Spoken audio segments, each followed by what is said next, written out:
그 쟁점이었던 손해배상 취하 문제, 안 들어주기로 했답니다. 손해배상 취하 없이 타결이 된 것이기 때문에 노조 측이 백기를 든 것이고요. 그리고 민노총 입장에서는 오늘 그 공권력 투입을 기대를 하고 그 희망버스 조기 투입을 시켰습니다. 내일 2,000명 온다고 한 것을 지도부를 먼저 굳이 오늘 투입을 시켰음에도 불구하고 극적으로 타결이 됐고 결국 법과 원칙이 승리했다. 그리고 윤석열 대통령이 기다릴 만큼 기다렸다 해서 공권력 투입을 계속 그 시사를 했기 때문에 이거 장난이 아니다라는 걸 알았기 때문에 결국에는 백기를 들게 되었고, 대우조선해양협력업체 노사가 막판 진통 끝에 잠정 합의안 도출에 성공했습니다. 잠정 합의안은 이 조합원 찬반 투표를 통해 가결됐습니다.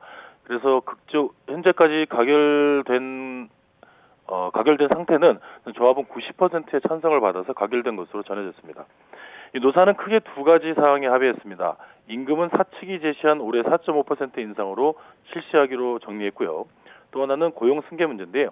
파업기간 폐업으로 일자리를 잃은 조합원은 다른 업체가 고용을 승계하는 방향으로 정리했습니다. 다만 문제가 컸던 민형사상의 면책 문제와 관련해서는 합의점을 찾지 못했습니다. 노사는 이 부분에 대해서는 이후에 성실하게 협의하는 과제로 남겼다고 밝혔는데요.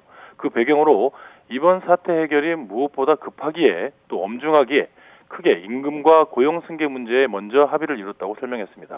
잠정 합의안 완벽하지 않다라고 얘기하는데 그 내용을 보면은 법과 원칙이 승리했습니다. 일단 임금은 한 4.5% 인상에 합의했으니까 그렇게 큰 그 인상률 아니고요. 매년 그 정도는 올려주니까요. 그리고 설 추석 등 명절 휴가비 50만 원, 여름 휴가비 40만 원 요 정도 했습니다. 그런데 고용 승계 부분 일부 합의했는데 구체적인 내용을 밝힐 수가 없었던 게 지금 무슨 얘기냐면은 기존 조합원에 대해서 폐업업체 등의 근로 고용 승계에 대해서는 다른 하청업체로 자연스럽게 절차를 밟아서 고용 승계한다. 그래서 원칙적으로는 배제 없이 승계한다 얘기했는데요. 자연스럽게 승계하도록 한다는 게 뭐냐면은 그 일을 맡는 하청업체가 있으면 그 필요한 인력에 따라 자연스럽게 들어갈 수가 있는 건데 빈자리가 없으면 못 들어가는 거죠. 그러니까 그냥 이거는 선언적인 겁니다. 그런데 막판까지 이런 정도는 이미 합의가 돼 있었던 거고 막판까지 문제는 뭐였냐면은 손해배상 소송 부분 아니었겠습니까? 지금 7천억 이상의 손해가 발생했고 만약에 손해배상 소송을 취하해서 책임을 묻지 않는다면은 그 대우조선해양의 그 지금 그 관리자들이 배임으로 처벌을 받을 수 있는 그런 상황이었다는 거 아니겠습니까? 이런 상황에서 손해배상 소송에 대해서는 결론을 짓지 않았기 때문에 반대로 얘기하면은 이번에 그 노조, 그 하청 노조 손해배상은 걸 수밖에 없는 거고요. 일단 지금 원칙이 이랬던 거거든요.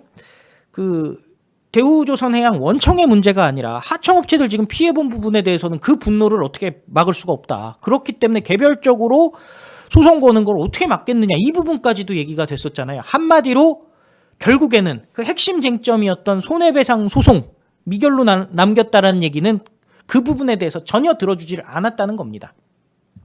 그러니까 노조가 어떻게 얘기하고 있느냐? 지도부가 민형사상 책임을 지더라도 조합원에게는 영향이 가지 않도록 조율해 나가겠다라고 노조 측에서 그냥 입장을 일방적으로 발표해버렸습니다. 그러니까 너무 걱정하지 마세요. 우리가 어떻게든 해볼게요. 이렇게 됐습니다. 그러니까 이제 바로 딱 그 각종 평가들이 지금 나오고 있는데요. 떼법을 막은 법과 원칙이다. 결국에는 법과 원칙의 승리다라고 얘기했습니다. 윤석열 대통령이 참을 만큼 참았다라고 경고한 지 사흘 만에 그 승리를 거뒀는데요. 자, 끝이 보이지 않던 파업 사태, 타결에 일렀던 원동력은 역시 법과 원칙의 힘이었다는 겁니다. 윤석열 대통령의 최후 통첩이 나오자 고용노동 그리고 행안부 장관 그리고 경찰청장 후보자가 헬기를 타고 경남 거제로 내려갔고요. 고용노동부 장관은 그 협상을 독려했고 반면에 그 행안부 장관 이상민 장관과 그 윤익은 경찰청장 후보자는 헬기를 통해서 압박을 했고 80개 중대가 결집해서 이거 지금 당장이라도 들어가겠다라는 압력을 행사를 했던 거죠. 그리고 정부로서도 절차상으로 그래 어떻게 보면은 그 화전 양면 그 양면 전술을 쓰면서 할 만큼 다 했다. 절차적으로도 정부가 할 수 있는 것을 다 했다라는 걸 보여줬기 때문에, 그리고 또 원청 노조까지도 민노총을 탈퇴한다. 그리고 국민 여론까지도 돌아서면서 민노총에서는 더 이상 힘을 쓸 수가 없는 상황이 됐죠. 이거 뭐 신라를 갖다가 15리터짜리 막 5개씩 갖고 들어가고 이런 모습에 국민들이 그 받아들일 수가 없었고요. 그리고 계속 그 실시간으로 비그치면은 들어간다. 그죠? 공권력 투입된다. 80개 중대.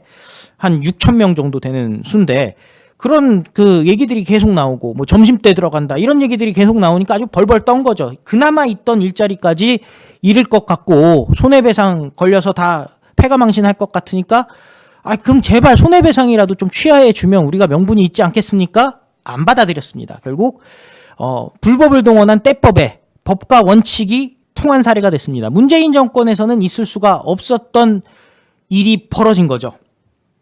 자, 지금 노조가 타격이 크다는 게요. 투쟁 중심의 쟁취형 노사관행에 제동이 걸렸기 때문에 앞으로 이걸 어떻게 해야 되나 멘붕이 왔다는 겁니다. 자, 대우조선 하청 노조의 파업을 지원하려고 금속노조가 총파업으로 맞불을 놨지만 효과가 없었고, 오히려 지금 그 대우조선해양 노조가 금속노조 탈퇴 수순에 들어갔고 지금 개표 중입니다. 이 개표 결과 나와버리면은 또 민노총 타격이 엄청나게 크죠. 1년에 10억씩 노조비를 내는 게 대우조선해양 노조라고 합니다. 그래서 문재인 정권에서 법 대신 촛불로 원하던 것을 얻던 시대 이제는 지났다라는 신호가 명확해졌다는 것이고요. 윤석열 정부에서는 민노총이 더 이상 강경투쟁을 할 수가 없다. 결국 그 노사관계 선진화 작업에 그 눈을 감을 수 없는 상황까지 직면했다는 겁니다. 정치권도 어떻게 보면은 계속 제2의 용산 참사다 뭐 이런 식으로 하면서 지속적으로 그 무언가 사건이 터지길 기다리려고 했던 그 9세대 정치인들, 민주당 정치인들, 정의당 정치인들 지금 큰 타격을 입을 수밖에 없게 되었습니다. 자, 그리고 지금 일단은 하청 노조에서는 잠정 합의안에 대해서 투표 중이라는데요. 그거 몇 명 되지도 않고, 이거는 뭐 자기네들이 선택이 없죠. 합의를 했는데 합의를 뒤집는다? 근데 이미 그 금속노조 측에서 입장이 나왔어요. 한번 깔깔 웃으면서 들어주시면 좋을 것 같은데요. 파업의 타결은 사회적 승리지만 투쟁이 안 끝났다라는 또 이상한 얘기를 했습니다. 이미 6천 명이 거제도에 모여가지고 그 손해배소 취하도 받아내질 못했으니까 완패한 거 아니겠습니까? 거기다가 아까도 말씀드렸지만은 그 희망버스 조깁 투입시켰는데도 그거 실패한 거죠. 그러니까 자기들도 대충 감을 채운 거죠. 윤석열 대통령이 오늘 끝장을 내겠구나. 그래서 민주노총 금속노조는 노동자 투쟁, 사회적 승리를 거뒀다라고 주장했습니다. 그러면서 파업이 마무리되어도 투쟁이 끝나는 것은 아니다라고 얘기했고, 전국 시민이 조선하청 노동자라는 낯선 영역을 마주했고 그 삶의 어려움에 공감했다라고 주장했는데, 막상 대우조선 노조가 지금 금속노조 탈퇴한다는데 니들은 어떻게 되겠습니까?